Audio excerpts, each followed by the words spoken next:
Anchor Freeze where he's smiling in the camera. Good morning. Welcome to another episode of Blades. I'm your host, djWHEAT, along with these other hosts and wonderful people, Ezekiel the Third, Jeff In Control Robinson, AnneMunition, John Harper. Good morning or afternoon. It depends on where you're at, but it's kind of morning right now. How is everyone generally? Fabulous. So good. Yeah. I'm ready. And well, since you were the first to speak up, and you're obviously excited, not only to play but about something else too. How I'm you mostly been? excited What's to drink up? this coffee. That's why I'm so excited. I'm gonna drink Cheers coffee. and I know. cheers to that. Cheers to that. I've been pretty good. I've been dealing with some internet issues, unfortunately. So I've got a tech coming over to my house tomorrow. I had one yesterday who walked in, was like, everything looks fine, and then left without doing anything. So that was perfect. It's the worst. Yeah, it's really annoying. It's worse. I want that tech job because it's better than a news person or a weather person. They just like show up and they're like, "Your internet seems to Yeah, be he's down." like, well, it's fine now. Oh, fine. That's even worse. Yeah, he was like, well, it's all fine now. And I'm like, yeah, I understand. But it wasn't fine earlier. I'm like trying to be really calm. And then I called them yesterday and they were like, yeah, it looks like that tech didn't even submit the work order or any of his paperwork. I'm like, what? Oh. So then she was like, yeah, he's probably going to get in trouble because he didn't need to like submit anything. But like before he left, this is my favorite part. He does nothing. And I'm explaining to him, my internet didn't work before. I know that it's working now. Wasn't working before. Before he leaves, he's like, so they're going to send you a survey. And I understand you're like upset with the service, but that survey is about my performance specifically. So he was like trying to like make sure that I knew that if I like fill out this survey, not to be like, by the way, this guy was interrupting me constantly while I was trying to describe my problem. And also he was on my phone texting or whatever while I was talking to him and like barely made eye contact. So it was really great. So I got another tech coming tomorrow. Did fill out the survey then, hopefully. I have not received the survey, but when I called them and told them, when I told them, they were like, yeah, that's, he's getting in trouble, but hopefully they'll get it fixed tomorrow. I'm very convinced that it's an issue in the neighborhood because it's at 5 p.m. on the dot 2 days in a row. So I'm very sure that today at 5 p.m., it's like one of my neighbors gets home and like, I don't know, maybe start hacking the planet. Right? Yeah. Yeah. Who knows? So we'll see. Did you just call him up and be like, no, I don't have a problem. I just want to do the survey at the end. Yeah. Can I just do the survey at the end of the call? Yeah. Yeah, thanks. Okay. It's the complete lack of recourse that I hate about it so much. Like you talk to someone on the phone, that person then doesn't tell shit to the person that shows up, then that person doesn't tell shit to whoever else is going to come. And the entire time you're re-explaining yourself, and the entire time, and I understand this, they talk to infinity people that don't know anything about issues. So their first 15 responses, and I get it, are because 99 times out of 100, that person's like, my modem doesn't have thinking light, but I understand it to be connected to the interwebs through a series of tubes. And you're like, oh. So no, it's worse than that, Jeff. It is like, my CPU has lights blinking and the power cord is in and the wireless is off. And they like it's I know. Every time I call them, I'm just like, I've already power cycled the router. I've already power cycled the modem. I have my computer, like my desktop PC plugged directly into the modem. Like I've already power cycled all my equipment. Like I just like go through like all this stuff. And then they're just like, okay, so we're going to need you to turn off your router. And I'm just like, I'm going to need you to not like talk to me like this. Seriously. Great. You just asked to go next level.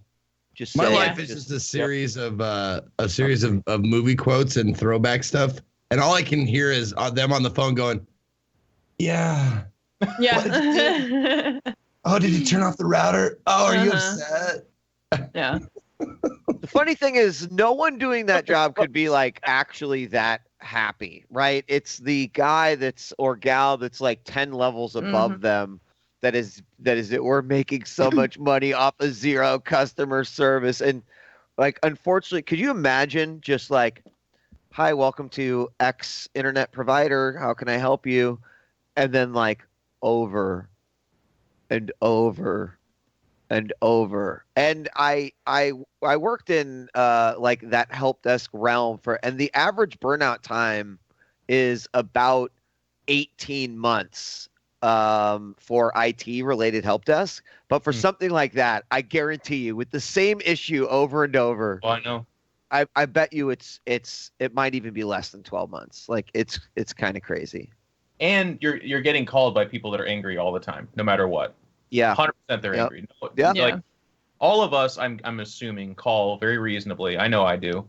But you also know you're about to be frustrated, so you have that like right behind what you're doing. It's an impossible situation. It's just sucks. Yeah. It's like the last thing I'll ever do. I'll ask every one of my friends. I'll ask Anna to help first, and then I'll be like, Jesus, I'm calling Comcast, and it's your day gone. You're really trying not to talk through your teeth at everybody. Yeah. Yeah. Just, I did that. Yeah. Thank you very much. Yeah. Well, so anyways, I've been enjoying streaming, but hopefully I'll be able to actually stream for longer than past 5 p.m. So. Good luck. Thanks. Hope that happens. Zeke, hello. Yo, what's up? How art thou? I am good. I'm very good. I'm having a great time today. Yeah. What you been up to lately? Streaming and stuff, the life. I picked up the Bulletstorm full clip edition. Yeah.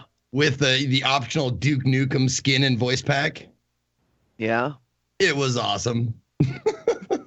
You play as Duke Nukem in Bulletstorm then? Yeah. It's like remastered and stuff, and what they do is they put the main character is named Gray, but they don't change any of the dialogue except for Duke Nukem's dialogue because they keep calling Duke Nukem's character Gray, and he's like, "Damn it, that's not my name." Oh my God, that's actually awesome.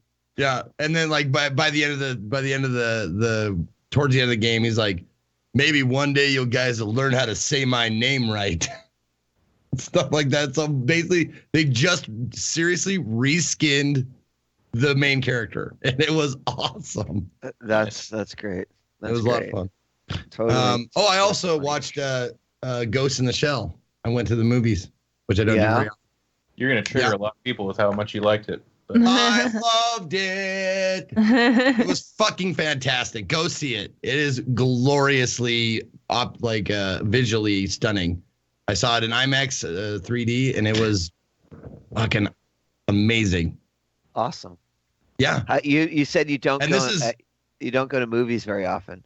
I don't, unless there's a reason to, unless it's like an epic of sight and sound or something like that. Like if it's like a romance or comedy, I'll fucking wait.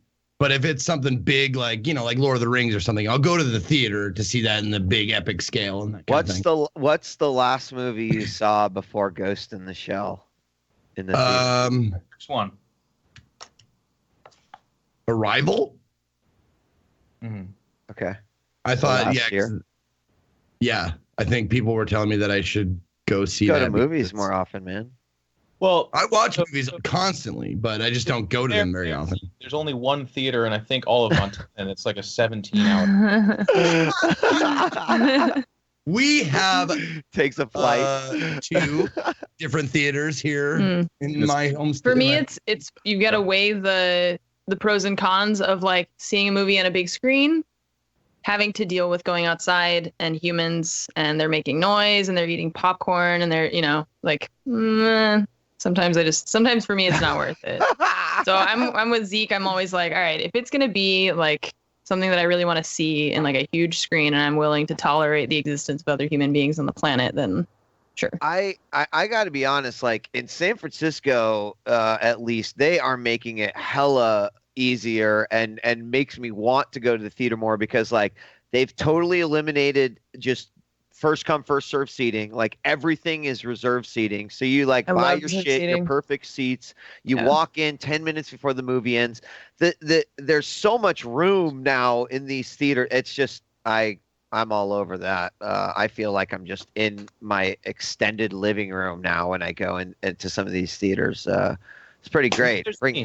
I can't when there's like the movie, like somebody says something mildly funny, and there's the one guy in the back who's like, ha ha. I'm like, the people on the screen can't hear your applause. Okay, just calm down. Well, it's not that funny. Opportunity then, because listen, if you enjoy that, Ann, and it sounds like you do, the theater by my house is the hub for all of Oakland to go see movies, and I've evolved over time. Yeah, do not go to a movie that you really care about at that theater if it's like a try-hard, scary, or sci-fi movie, because the commentary is fucking hilarious, but also god-awfully annoying every time. I will not see Alien Covenant 100 yards from my house because I know exactly what's going to be happening the whole time. Like, stupid ass white bitch gonna walk in that room. Shut up. And that sounds great. Like to see it a second time like that. See it the first time like somewhere nice, and then see it a second time with the like commentary. Totally. Yeah. It made Get Out 100 times better. I'm certain of that. Because then I was like, fuck, this is actually probably cathartic for them, and it makes sense. Yeah. Yeah. I'm viewing for sure. Movies. Anything else, Zeke? Let me see. Great. Nope. Wonderful. I was looking at my calendar. My calendar's up there. Has all my things on it. Yeah, just read your calendar. No, I got noon on the 7th, which was a few days ago. I had to be in court. You did? Yeah, on Monday. Court for copyright infringement. Are you serious? I thought you were joking. No, I'm not serious. I made all of that up. Yeah. Oh. When you said copyright infringement, that's a streamer thing, man. I could see that. No, I wanted to make it believable, but no. I have two things on my calendar, neither of which are really important. The role play starts deep, man. I was like, damn. Well, I actually do have jury duty next week. I want to.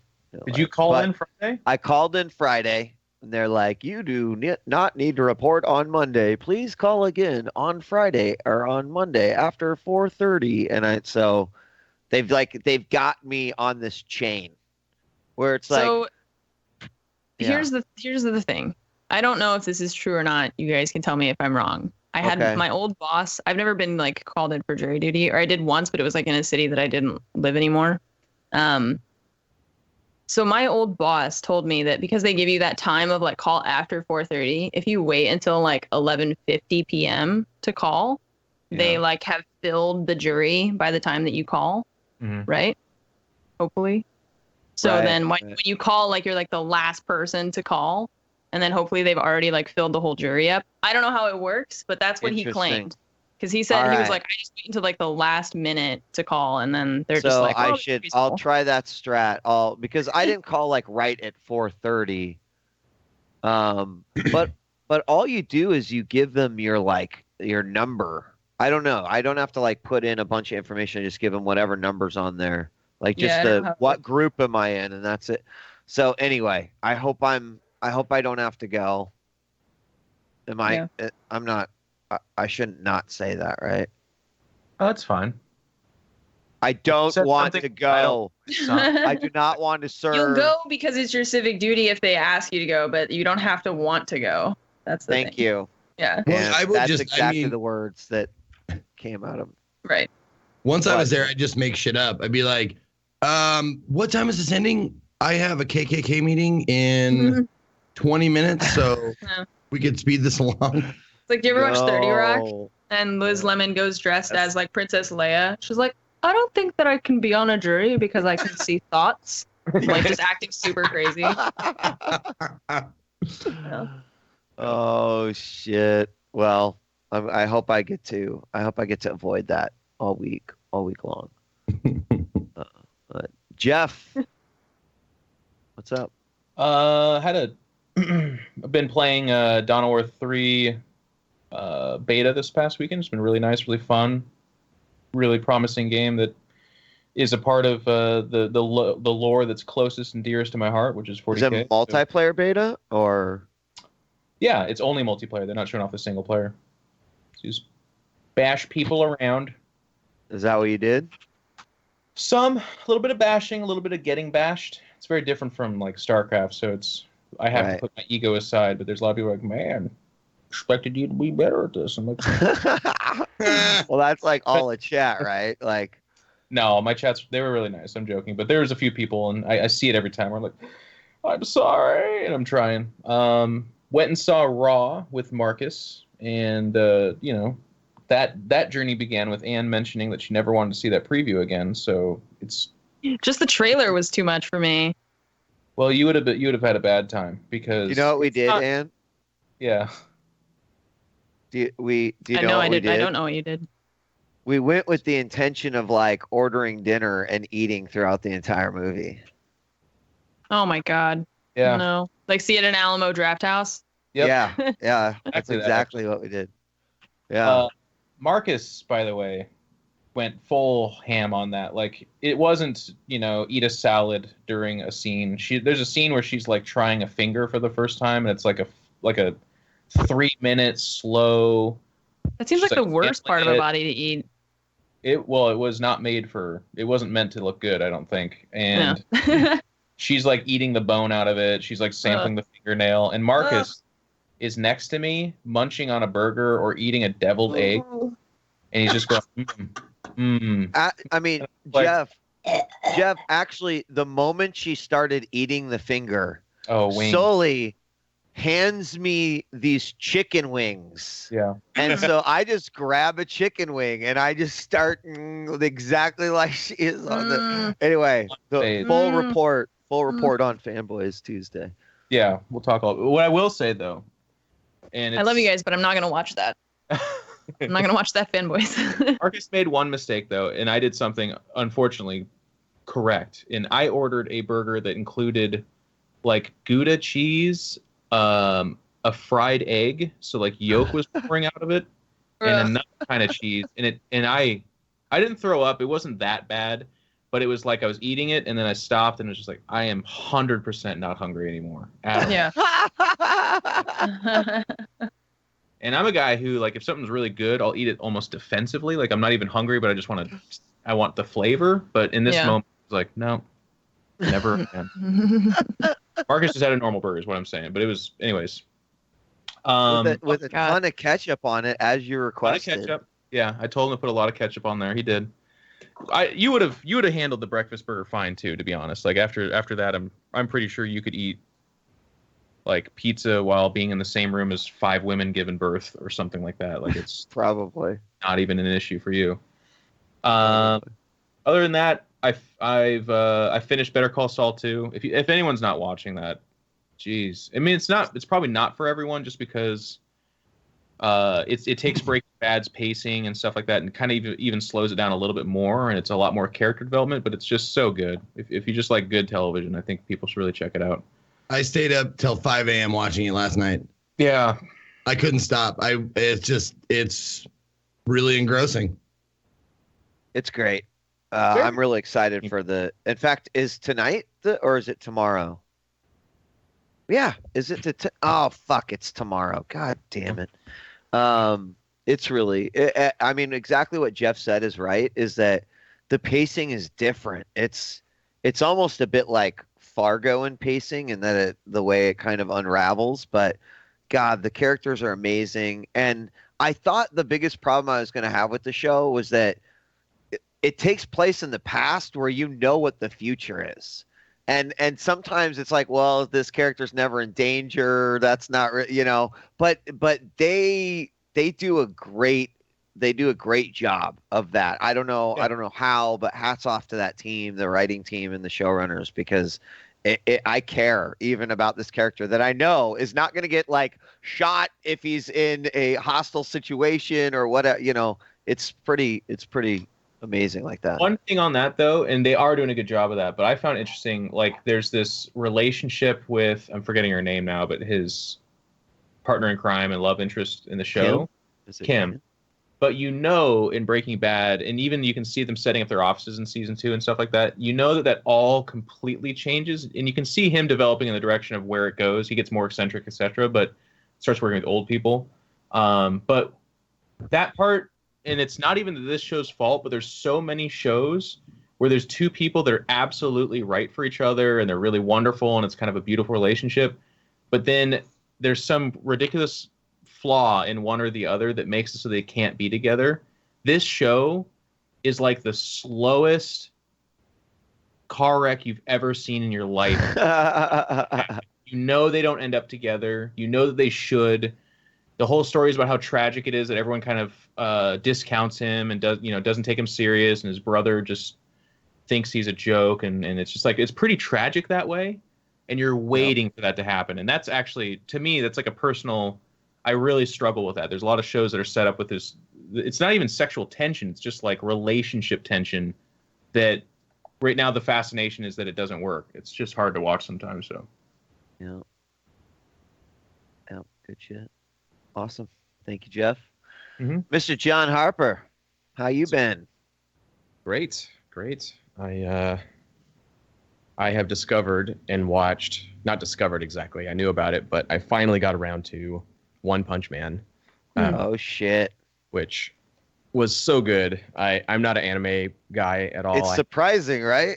I have a couple jewels that I love, like Death Note and some others, but man, I was ready to watch.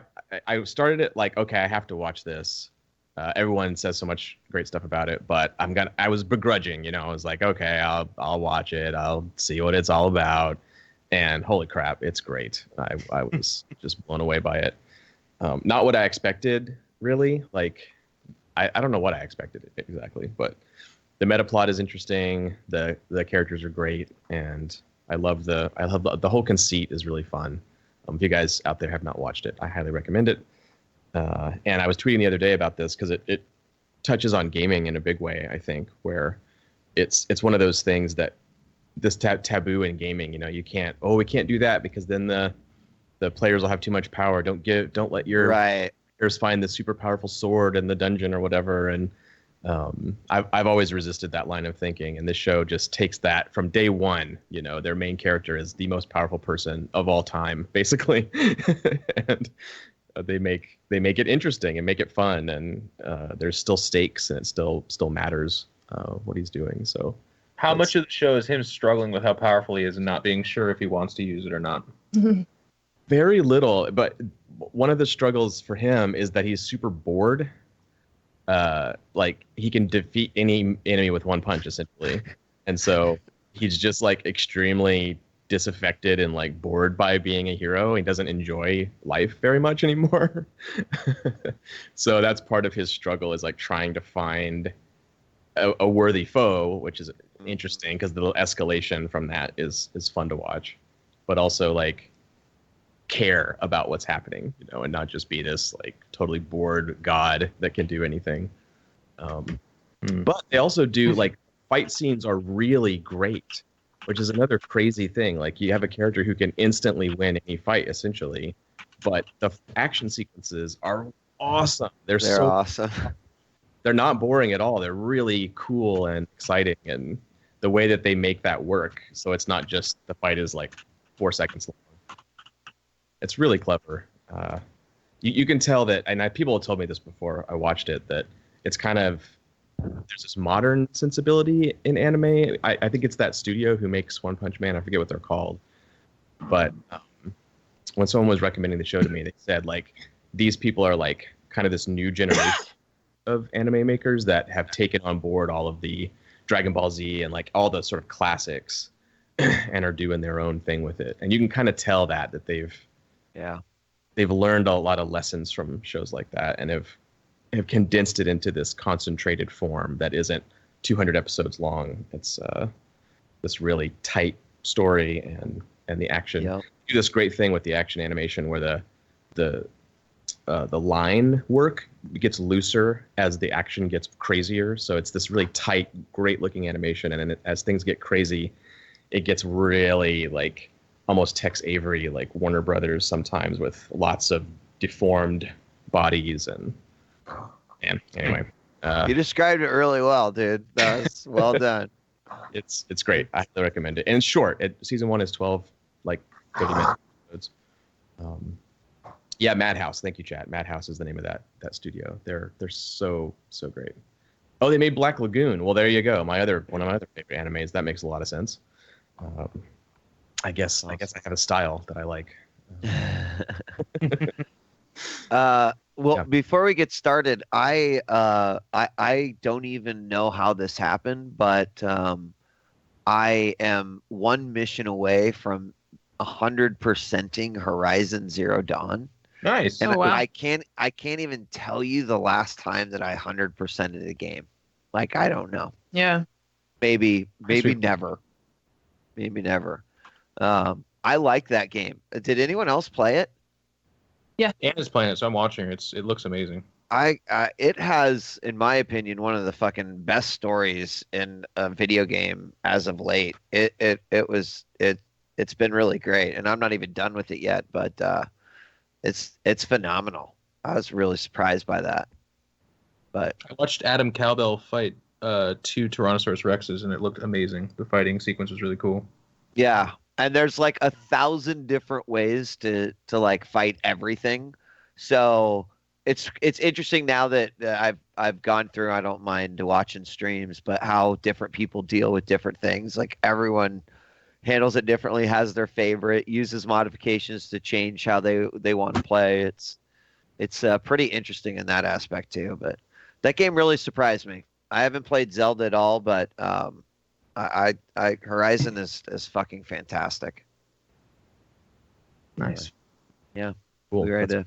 I want to play that. Yeah, it's worth a play. And I did not play on Pro. I played on just normal PS4, and it was still phenomenal.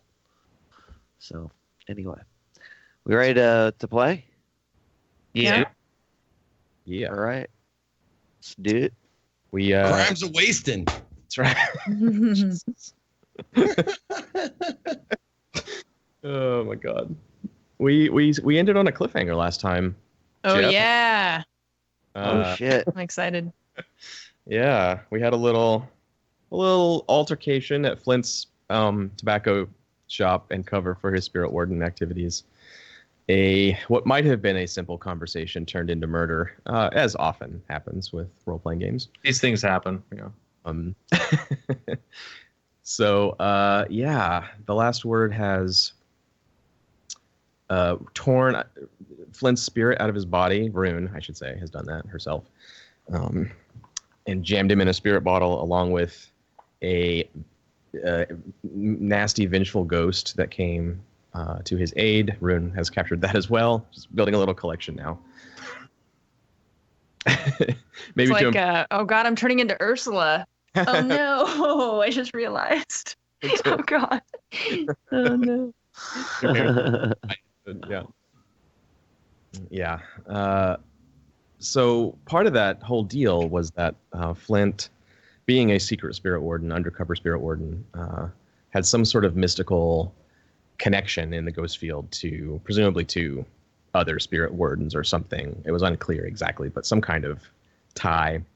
And during all of this business happening at his place, the spirit warden strike team that's sort of drifting around the area, ready to pounce on whatever the hell is going on in these districts.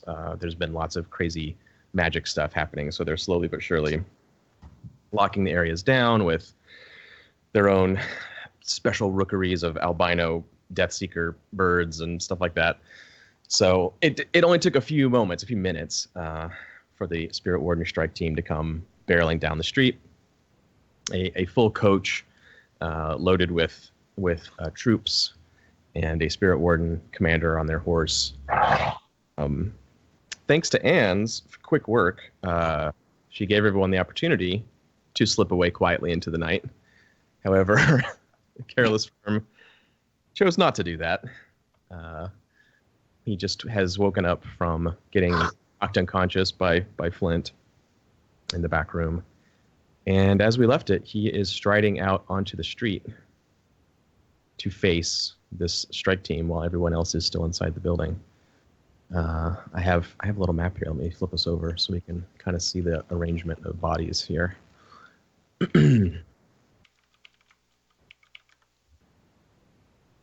All right.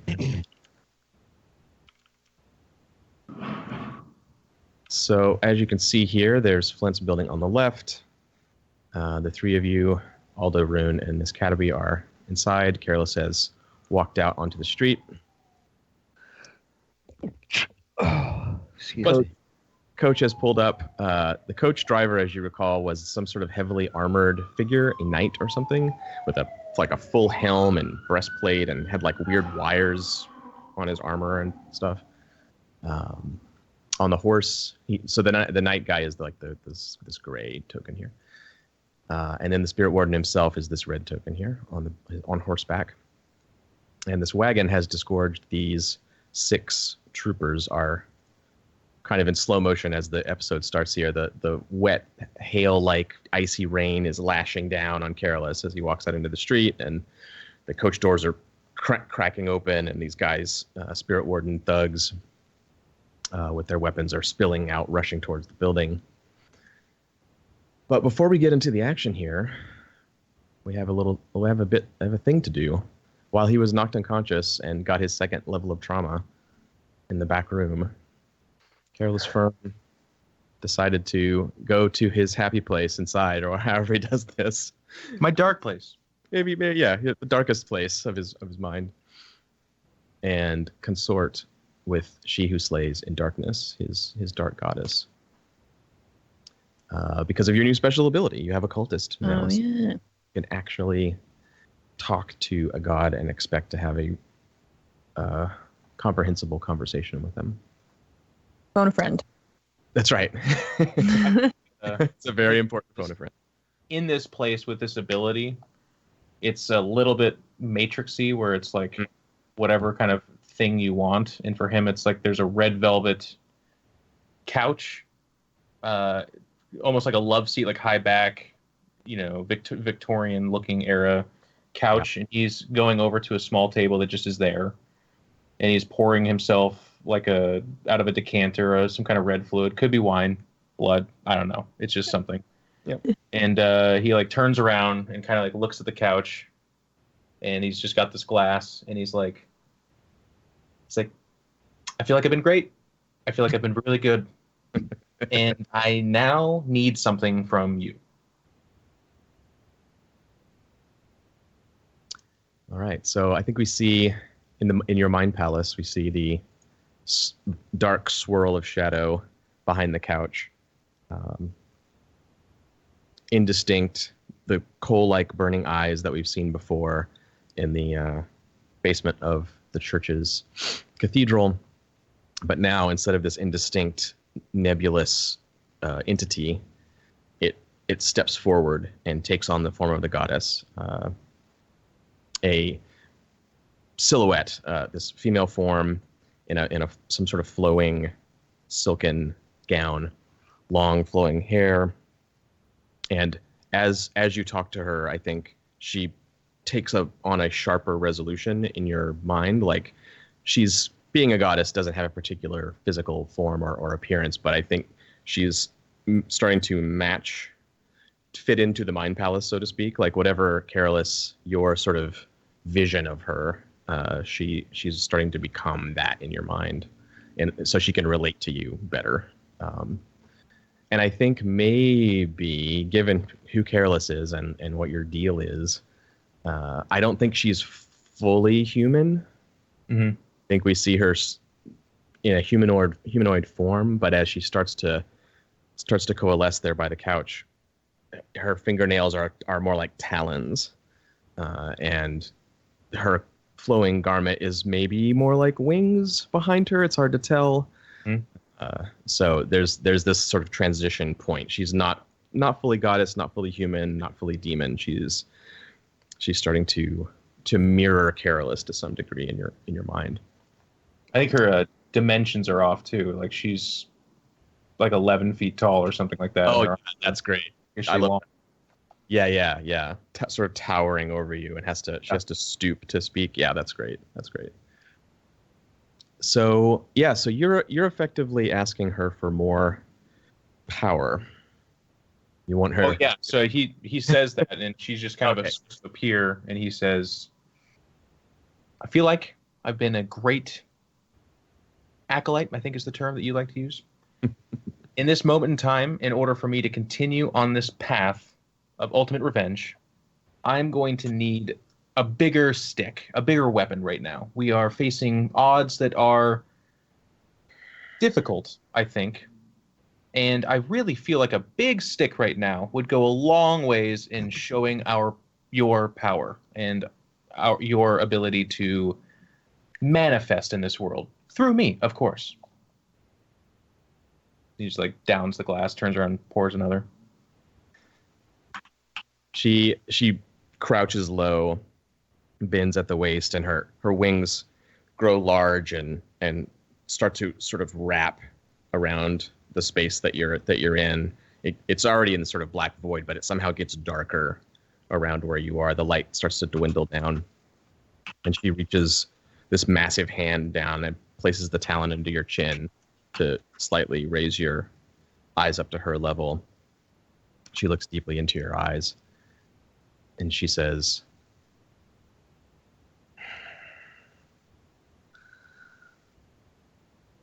"You would have me at your beck and call, mortal, to give you power whenever you ask? Is this what I am to you?" And he like looks right at her, and he's very willingly, like his throat's exposed. There's no tension with him at all. And make no mistake, it's like the scene is exactly what it is. It's this towering goddess over him, and he's seemingly completely at peace with his own lack of control almost. And he kind of looks at her and says, "I could see how that could come off that way, but think of it more as you are my best hope at accomplishing a goal that my entire existence is funneled towards. If that's beck and call, I accept your incoming, I'm sure, quite painful reprimand, but instead I ask that you think of it more as your servant politely requesting aid with a task you gave them that may have become difficult."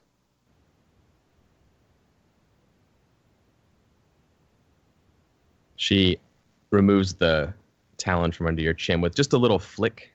You feel it sort of snip your chin slightly. And she stands up to her full height, and her wings flutter in the darkness. A wind washes across Careless's hair, blows. She says, "I shall have my will done through you, my servant. So it shall be." And she reaches again with the talon to place it between your eyes. And as the claw is coming towards you, let's make your consort roll. Oh shit, it is consort, huh? Yeah, it sure is. You have 0 dice, unfortunately. Yeah. Desperate. Sure is desperate, yeah. And you may push yourself, of course. You're stress-free thanks to your trauma, so that's good. Yeah. I don't think you can get help here unless I hold on. Let me come in and lawyer a little bit, because although I am not there, Yes. I am actually taking care of Careless in the real world. That's true. When he was unconscious, you were there. So perhaps I could use a foresight, and somehow the water that I threw at him perhaps could have helped in some way.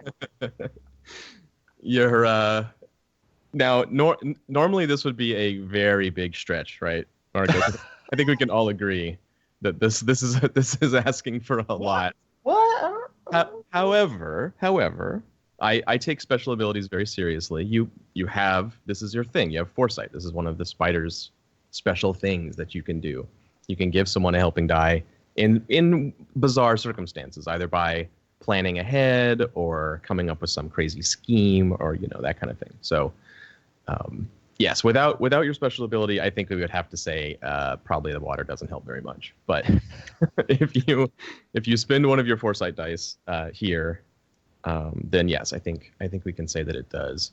Although I would like to twist it a little bit, if you would, Marcus. Okay. That it's not as disconnected as it sometimes is. Sometimes these bonus dice from the spider are situational or they're kind of coincidental. I think in this case, I'm throwing a devil's bargain at you for helping, I think. Essentially, she notices your presence. Like, the goddess actually can tell that you're involved in what's happening here. It's not just Careless alone. It's his friend, his companion. Draws her. You draw her attention. Okay. But yes, you may pass your foresight dice. And what we see in your mind palace, Careless, is it's not the water itself. It's not Miss Cataby like frantically trying to do something. She doesn't know how to give first aid or anything. She's just kind of like kind of trying to help you. Mm-hmm.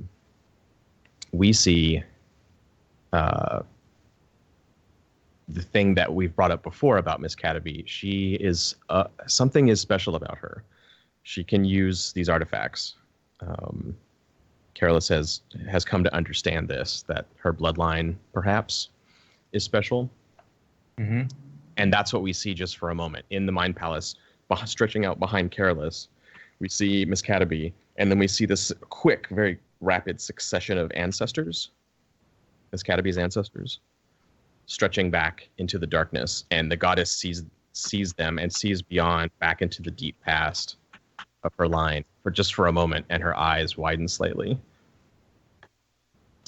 as she sees who Miss Cataby, what her legacy is. So we see that reflected in the goddess's eyes. She comes to some realization about her. And you get a bonus die. Okay. Is it great effect? It's standard effect. And you can also push yourself if you want on top of that. I will. So, okay. That'll give you 3 Bonus dice die. to roll. Well, yeah, No. 3 total. You have 0, 1 from foresight, and 1 from pushing yourself. So you have two dice total. 0 dice plus 2 bonus dice. Well, I'm pushing myself. I have Daredevil, so anything is. Oh, yeah, right. Yep, Daredevil. My bad. Daredevil. That's another one. Now, John, Yes. I'm gonna roll a crit here, but I'm pretty okay with entertaining a devil's bargain if you have any. Well, if you're pushing yourself, that takes care of it. There's no devil's bargain. Say I'm not pushing myself. What? Okay. What would it take to get a devil's bargain out of you? Auto passes this or something. Hey,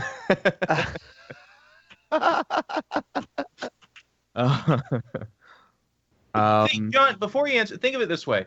It's me helping you because, like I said, I'm going to crit this. So this is me like trying to downplay, like make the game more accessible. I don't want to blow it out of the water right off the bat and just. Sure. You're really thinking about me here. I appreciate Honestly, it's about you. Yeah. I really appreciate that. Yeah. That's the way I think. Yeah, I have a devil's bargain. Regardless of how this goes, you will take 2 ticks on the goddess's ire clock for daring to try to order her around. Well, what do you mean, regardless how it goes? That doesn't sound like a bargain. I mean, the consort roll will determine what happens sequentially here, but the devil's bargain will be ticks on the ire clock, which will fill up your ire clock. You'll have to win her back somehow before you try this again. Okay, well then I guess not. You don't want that devil's bargain? No, because I don't see the upside of that. What's the upside of that? You get a bonus die. Oh, a bonus die, but I'm already pushing myself. So Yeah, but you have to do one or the other. You either push yourself or take a devil's I bargain. know. What I mean is, it sounds like I just push myself and just take the stress as opposed to lose my goddess, right? Yeah. All right, I'm about to roll this now. My heart's beating pretty quick. I'm just going to put it out there. Again, it's anticipation of the excitement for this incredible roll. But just to lay it out, because I have a 0, it's not the lowest of this, though, right? Is it 3 dice the lowest? It normally, if you're just rolling 0 dice, you take the lowest. But because of your bonus dice, that will You have 3 dice. you will have to. Woo! All right. Trying to think of how I could roll this. I'm just going to fucking rip this Band-Aid off. Let me put it. Do it. God damn it. 4. All right. Not a crit. Not No. a fail. It's a double mini crit, though, to be fair. Double 3. I think a double 3 is a double fumble. Actually, you don't want that. Yeah, fair enough. Yeah, but it's not a fail. That really matters a lot. Someone in chat saying ask about cult status and friend status or something. Yeah, you're not there yet. Okay.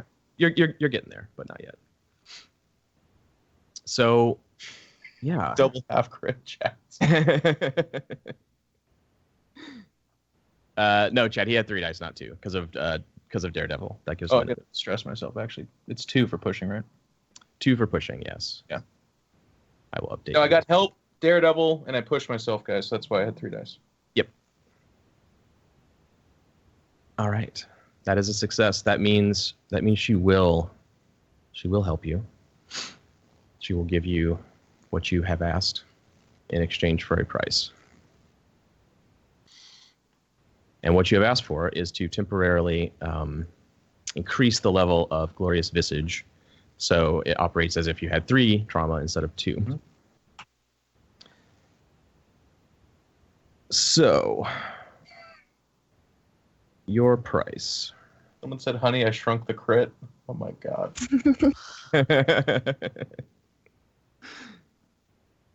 So she extracts from you time, and as the claw touches your forehead, she draws in the Mind Palace a searing Hadrathi rune on your forehead,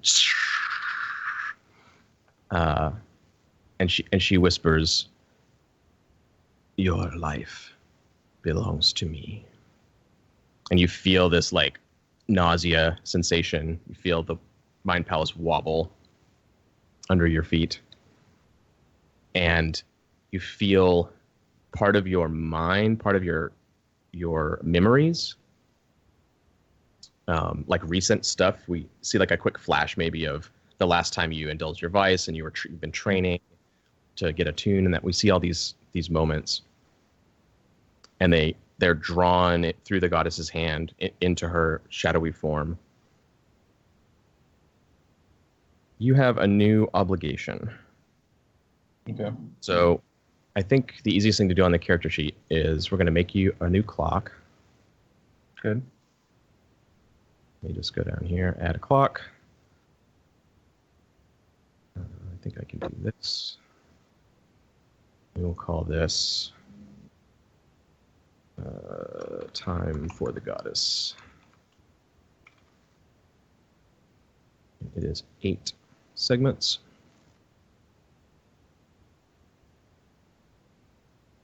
Your life and experiences are now tied to her until the situation changes. What this means is, during downtime, you owe this clock 4 ticks of experience. And you can pay that however you want. You can pay it by training and putting experience into the clock, or you can give up XP from your sheet to the clock. So she's just, in game-wise, it's just slowing me down quite a bit. Yeah, and she's using it to complete a project, which you don't know what she's doing right now, but it's serving 2 purposes. Okay. Yep. So we'll address that further when it's time for XP and stuff. But yeah, she's basically using you and your life, your experiences and memories to do something. Fair Okay. enough. Yep. I think then we see that's a flashback of sorts where Carolus picks himself up, and then that whole thing happens, because this actually occurs before they finish off the ghost in the other room, and he kind of looks over there. This is the last episode, sees that he can't really help, and is just kind of sitting there waiting. And then when it resolves, we ended last episode with him, Terminator, walking towards the door saying there can be no witnesses, kicks out the door, looks out at this disgorging carriage in the epically beautiful sleet rain coming down, And there's blood on his chin. There's a nick there, and then there's just a smear of blood on his forehead. Could be from the concussion, could be from something else. And he looks out at them, and then he blasts. And this looks different, I guess. It used to be like pouring smoke and tendrils out of his eyes. Now there's like a shimmering heat that kind of comes off of his body, like a black heat almost, if you see it. And he's outside the door, so it's kind of a weird view for you guys. And that's on purpose too. He doesn't, because it's everyone that can see him. So he like kicks out the door, but goes around the corner a little bit so that you can't see him. But you can just see like a wave of shimmering black heat come away from that direction. And then there's like that thing that happens when you have like a headphone that picks up white noise or whatever, but then it goes like dark and you don't hear anything at all. That happens, and then just a bubble like emanates out from him and hits these guys. Yeah, and I think like we see it through the rain. The rain wobbles and like whoosh, gets blown away from the area of effect here. First, we see just across from you near the canal on the lower side of the map here. There's a passerby. People are like clearing out of there because the spirit wardens are arriving, and they you never know who they're going to grab and like drag off. So this guy's hustling past you, and he glances sideways at Careless, and we see his eyes go like fully black as he looks at Careless, and he clutches his head and just face plants into the muck on the street and starts writhing around. And then the camera follows up from him towards all the guys jumping out of the carriage and rushing forward.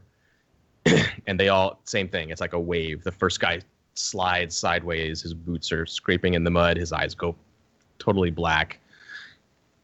Blood starts coming out of his nose. He grabs his head and pitches sideways. And this cascades back through the 6 troopers that are coming out of the thing until the last guy, he's knocking the carriage door aside and jumping out. He looks at his friends and then looks up at Careless, and we zoom in on his face as he's like overwhelmed by the mind tendrils and goes tumbling backwards into the carriage. So you get all those guys, and let's just go ahead and remove them. They're not actually going to be a problem now. Goodbye, troopers. Holy shit! Yeah, they're not dead, but they're like all just down on the ground. They've been incapacitated. They're writhing around in pain, clutching their heads, and one of them is screaming like full bore, just at the top of his lungs. The driver of the carriage does not seem to react at all. And as Careless's wave is passing by, inside the driver's helmet, there's this dull bluish electroplasmic glow, the visor slit, and the driver's sitting straight ahead with the reins, and its head very mechanically like snaps sideways in the Careless's direction, and we hear this like zzz, this gear sound as his head turns. Yeah, chat. I'm getting to that. The horses also are affected by this. The Spirit Warden's horse is overwhelmed and takes a knee and starts to go down, and the Spirit Warden steps off the back of the horse. I'll move the horse just so you remember that they're down. And the ones on the coach as well. They rear up and whinny and start to freak out, and the driver moves to step away as they just start bucking and going nuts for a moment, and the carriage harnesses are rattling, and they finally collapse on the ground. All the horses go down. The Spirit Warden, however, strides forward, stepping over his writhing and yelling troops. There is a reason why Spirit Wardens wear masks, particularly with no eye holes. And this is one of the reasons why ancient horrible magics are a kind of thing that they're prepared to deal with. So he steps forward unaffected by the tendrils of the goddess. So it's the robot and the Spirit Warden, right? Yep. Okay. I think then as they start stepping forward, Careless rips out his sword and then kind of says over his shoulder, but not really turning towards it, and says, friends, we have a couple of guests. And then he just runs forward to engage. Nice. Yeah, so you guys hear that from inside. You're all experienced with this now. You know that when Carolus starts glowing with strange black heat to to avert your gaze, right? You're used to that. So it doesn't affect you guys, and you're ready to jump in whenever you want to. But Carolus has the initiative here. Yeah. So I hear that, and I just kind of speak out the door. Oh, you done with your thing yet? He's running forward, so I mean you can take that. Right. Yeah, you say that, Aldo, and you see as Careless draws his sword and approaches, he gets halfway across. The whole driver has started to step down. It steps on the back of one of the fallen horses with a loud clunking mechanical sound, and the Spirit Warden draws their blade and a pistol charged with electroplasmic ammo from their holster, and they kind of move sideways so that the hull is sort of between them and Careless. And as Careless approaches, Aldo, you peek out to say that, and you see this hull raise its arm, and its gauntlet slides sideways, and then its arm lashes out like super fast, and this long metal cable, like a whip, snaps out and cracks on Careless's arm. Like super, just instantaneous. Like a snap bracelet. Yeah, exactly. It's exactly like that. Onto your sword arm. This is its attack, I guess. Yep. So do I just roll skirmish to see how I react to it?